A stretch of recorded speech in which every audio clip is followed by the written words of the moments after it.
Aboduba seenaa kan sitti himaa mee seenaa kan duuba obsaan akka dhumaa caqasi an akka irraa hubarattu shakkii tokko illee hin qabu.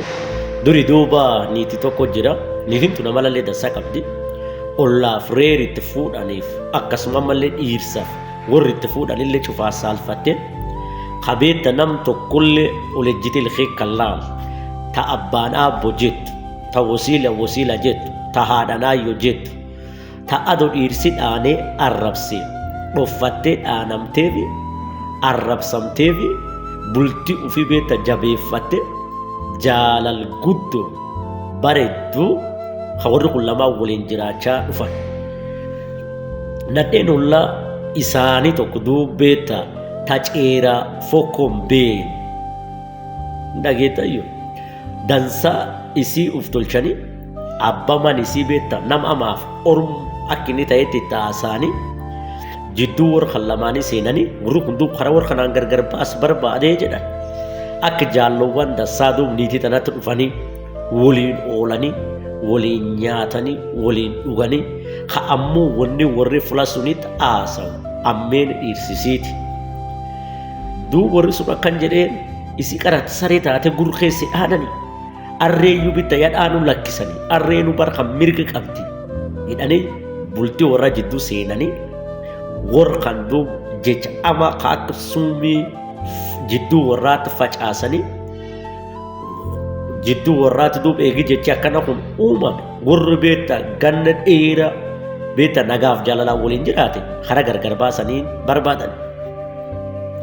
Niitiin tun duuba dubbii warra jaalluwwan isii fakkeessee kan dhagayeette duuba dhugeeffatte. Yoo abbaan warra isii yookaan dhiirsisii akka durii kaan alagaluyyuu fuula kee deemtee dhungattee dhiirsi nagaan galtee jechuun ni lakkifte. Jechi tokko waan jedhu hutannaan duratti hubannaa barbaachisaa eegi amalii amaan kun warra kan seenu.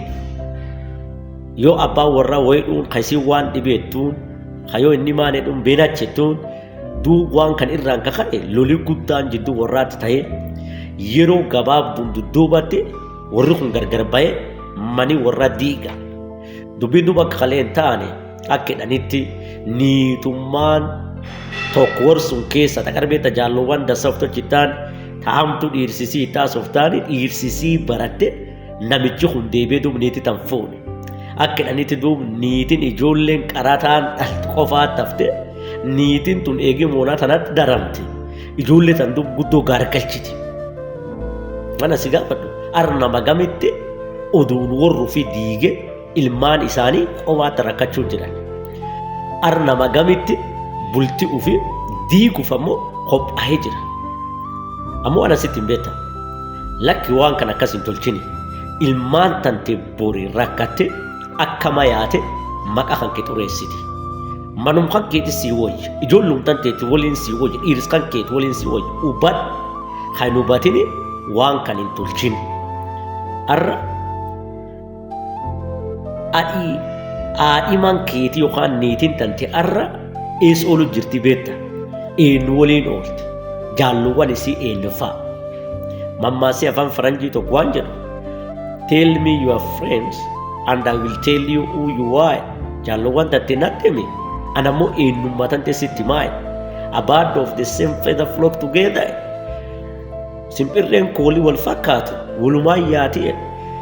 Yoo amalii kan kee fuula ati ooltu waliin fakkaatu yoo wanni warri haasawaa namtu taate warri kuwaa namtu si farsiisu jira yoo sila bira gara kutattee deemtu irdansa fuula warri kummaan kan kee diigu kummaan jettee na gaafata kun eenyummaa ofii beekanii jireenyi dhugaa jiraachuu laf nagaa da'oo nagaa naaf oola saniin jedha oraa bulaa deebana yaada keessanillee karaa koomentiitiin jalatti naa barreessa laayikiif sheerallee naa tolcha ulfaadha saniin jedha.